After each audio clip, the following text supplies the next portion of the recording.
মায়ের পায়ের নিচে জান্নাত, এ কথাই ঠিক। বইয়ের কথা মেনে চললে বাপ মায়ের সাথে ভালো আচরণ করা যাবে না, এই কথাই ঠিক।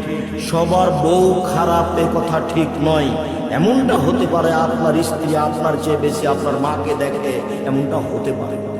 সম্মানিত দিনী বোন, আপনাকে আমি অনুরোধ জানাচ্ছি, আপনি আপনার শাশুড়িকে মেনে নেন, ভালো হবে।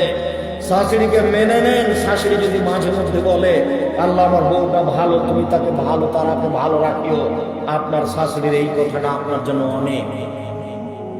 আর যদি অগোচরে আপনার শাশুড়ির চোখের পানি বের হয়, আমার বৌমা আমাকে এই কথা বলল, আমার ছেলেটা আমাকে টাকা দিয়ে গেল, যার কারণে আমার বৌমা আমাকে এই কথা বলল, যদি আপনার শাশুড়ির আপনার অগোচরে এক ফোঁটা চোখের পানি ঝরে, এর নাম আশীর্বাদ।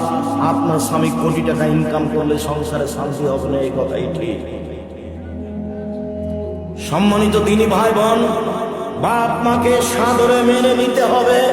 খারাপ লাগলেও, তিতে লাগলে, কথাই ঠিক। আপনাকে মা কিভাবে লালন পালন করেছে সেটা আপনাকে আমি দেখাতে অক্ষম, তবে আপনার ছেলেটাকে আপনি দেখলে বুঝতে পারবেন আপনার ছেলেটা আপনার কাছে কেমন, তেমন আপনি ছিলেন। তাহলে বোঝা যাবে মা কি জিনিস। আল্লাহ নবী এমনি বলেননি মায়ের পায়ের নিচে জান্নাত, মায়ের পায়ের নিচে কি জান্নাত পড়ে আছে? তার মানে মাকে মেনে চললে জান্নাত, এই কথা রাসূল